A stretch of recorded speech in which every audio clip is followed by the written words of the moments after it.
Selamat sore Bapak dan Ibu, pemirsa pencinta tanaman.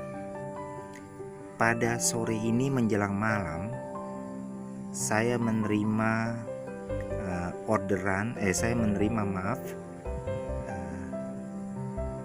barang yang saya pesan melalui online, yaitu 2 tanaman. Pertama, tanaman nangka mini dan tanaman pete. Nah, pada saat kita menerima ini, tentunya kita buka pelan-pelan. Kita buka pelan-pelan dengan menggunakan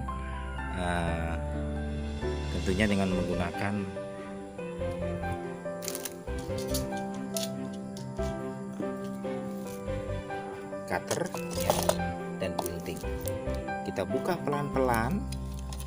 Kita buka pelan-pelan Bapak dan Ibu, ya, supaya tidak merusak daun batangnya, daun dan batang dan akar, ya.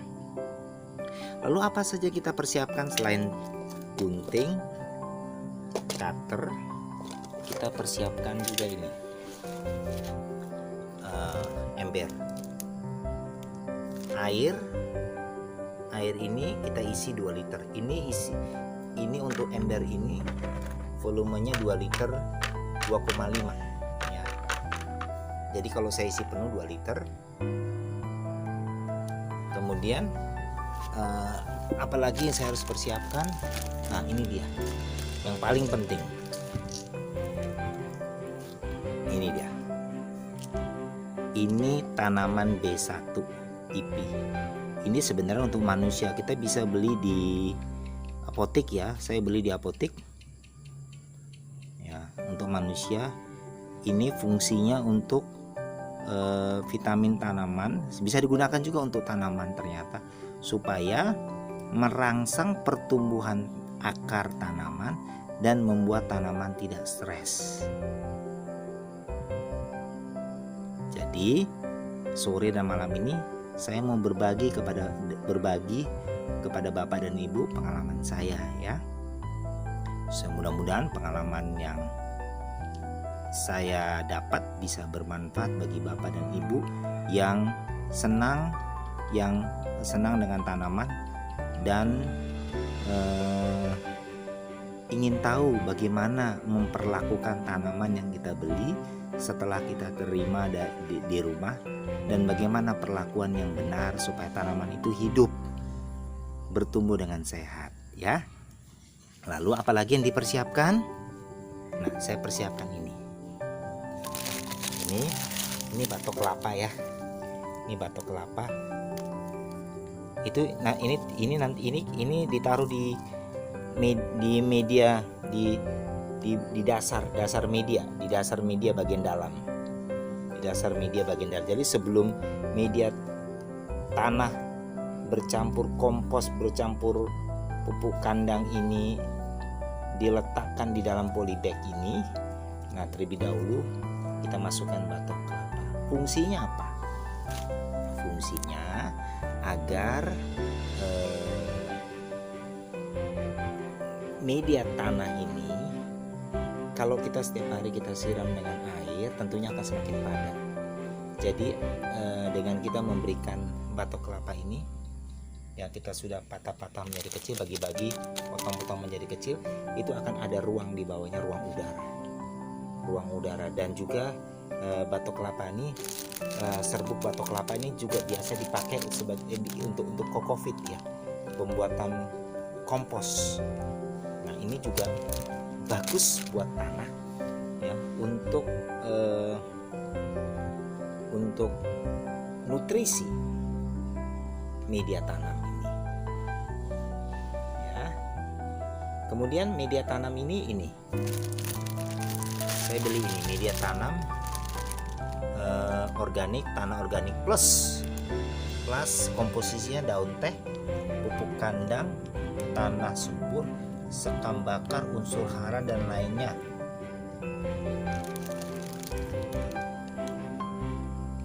Jadi seperti itu. Ini yang kita siapkan, ya. Dan jangan lupa polybag. Ya, polybag. Ya. bagaimana prosesnya? Jadi pada saat ini dibuka, tanaman ini dibuka, lalu tanaman itu kita rendam di air yang kita sudah campur dengan B1. Nah, B1 itu, maaf ya, sebentar, B1 2 butir ya. 2 butir B1. 2 butir B1 ini.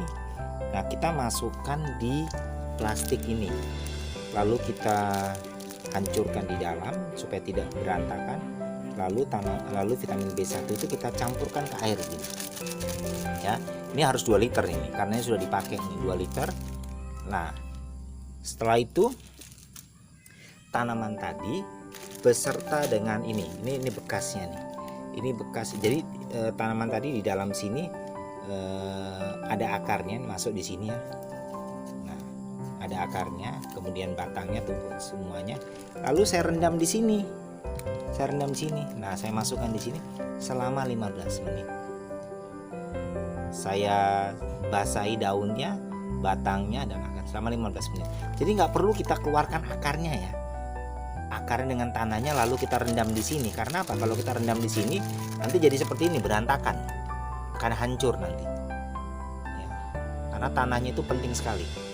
Supaya tidak hancur kita pakai pembungkusnya aja dari penjual ya. Nah, kita rendam di sini.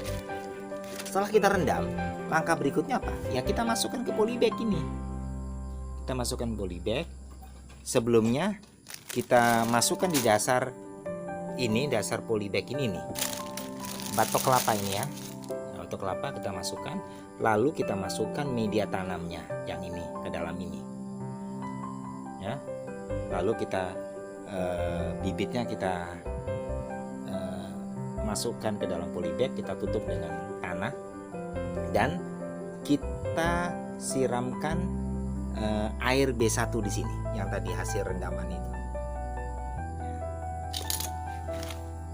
Nah, ini sudah saya lakukan. Tanaman pete dan ini nangka. Setelah itu Bapak Ibu, langkah apa berikutnya? Nah, kita letakkan di tempat yang teduh selama 1 minggu. Tetap pagi dan sore kita lakukan penyiramannya. Tapi jangan terlalu banyak air. Daun-daunnya juga disemprot, juga bisa pakai spray ya. Yang penting dia cukup air, jangan terlalu banyak selama 1 minggu. Setelah 1 minggu, ini yang saya lakukan ya Bapak dan Ibu, yang saya lakukan, yang saya alami. Salah 1 minggu, hari pertama saya bawa keluar, saya perkenalkan dengan sinar matahari selama 1 jam. Hari kedua 2 jam, hari ketiga 3 jam, hari keempat 4 jam, dan seterusnya sampai hari ke-7. Hari ke-8 mulai saya perkenalkan dengan sinar matahari penuh. Saya keluarkan.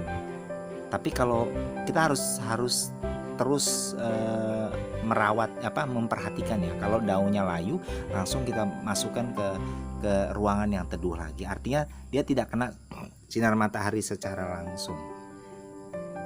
Nah, ya. Nah, ini Bapak dan Ibu ya. Saya akan tunjukkan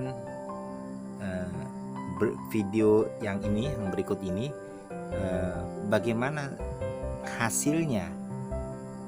Saya menerima kiriman pesanan barang saya melalui online, yaitu jambu madu deli dari Jawa Timur lah, saya lupa ya. Itu setelah saya terima, daunnya layu, sudah hancur lah daunnya. Nah, sekarang setelah saya perlakukan seperti yang saya sudah jelaskan kepada Bapak dan Ibu tadi, itu menunjukkan perkembangan pertumbuhan tanaman, itu menunjukkan perkembangan yang positif. Sudah mulai tumbuh tunas-tunas baru. Karena apa? Ini tadi kuncinya. B1 ya, Bapak dan Ibu. B1. Ya. Rendam dulu dengan air 2 liter. Kita campur dengan vitamin B1. akarnya kita masukkan di situ beserta pembungkusnya ya. Jangan tanpa pembungkusnya, nanti hancur tanahnya. Nah, setelah itu baru kita masukkan di sini ke polybag. Nah, sebelum kita masukkan media tanah, kita taruh di bawahnya batok kelapa. Ya. Baik Bapak dan Ibu, saya akan tunjukkan jambu madu Delhi, bibit jambu madu Delhi yang saya terima dari penjual online dalam keadaan layu, sedih, hancur daunnya semua ya. Pada akhirnya menunjukkan pertumbuhan yang positif. Mari kita lihat sama ini jadinya.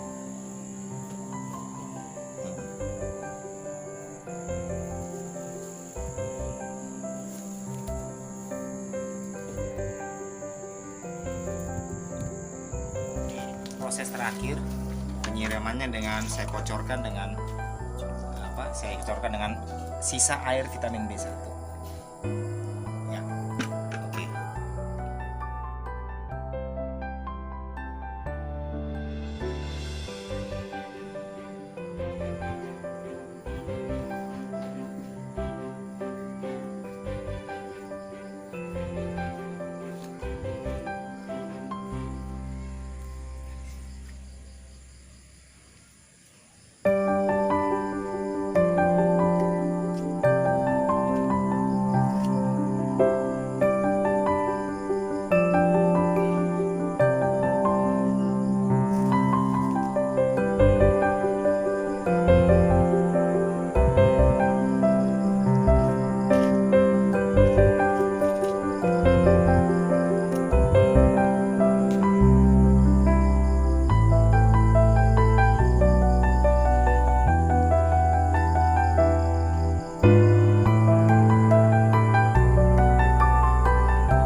Bapak dan Ibu sekalian, pencinta tanaman tambu lampot, ini jeruk santang. Bagaimana pertumbuhannya? Segar bukan? Ini jeruk santang juga. Nah, ini dia jambu madu Delhi. Kalau Bapak Ibu perhatikan, ini tunasnya sudah mulai tumbuh. Ini daunnya gundul, layu. Ya, saya langsung potong ya. Potong ini semuanya, tapi saya sisakan beberapa daun, tapi akhirnya daunnya berguguran. Ya. Saya rajin menyiramnya dengan pada waktu itu saya berikan vitamin B1 yang seperti saya sudah sampaikan sebelumnya. Menunjukkan pertumbuhan positif. Ini pasti hidup ini. Ya. Kemudian ini jeruk santang. Segar ya. Saya sudah taruh di luar ya. Saya sudah perkenalkan kepada sinar matahari sedikit demi sedikit. Nah, ini kebetulan tanaman cabai saya lagi menanam cabai. Nah, sudah bertumbuh daun berapa nih? Daun 4 nih. Daun 4 ya, daun 4. Nanti kalau sudah mulai bertumbuh lebat, saya akan pindahkan ke polybag. Ini saya taruh di sini karena apa? Kemarin hujan deras. Demikian teman-teman, Bapak dan Ibu sekalian, semoga video ini bermanfaat bagi Bapak dan Ibu pencinta tanaman tambu lampot, apalagi yang sedang mengorder, yang sedang membeli barang secara online, sedang menunggu maksudnya. Mudah-mudahan hati-hati Bapak dan Ibu, kalau kita tidak memperlakukan tanaman kita dengan benar pada waktu kita menerima kiriman barang dari penjual online, maka kemungkinan besar tanaman itu akan mati. tanaman saya pernah saya salah memperlakukan sehingga tanaman saya pada akhirnya mati. Waktu itu saya bukan menerima, tapi saya bawa dari Jawa Tengah, Lengkeng ya. Hidup pertama kali Bapak dan Ibu. Tapi karena saya tidak beri vitamin B1, pada akhirnya tanaman itu stres, mati tanaman. Semoga video ini bermanfaat bagi Bapak dan Ibu sekalian, teman-teman. Ini pengalaman saya yang saya mau bagi.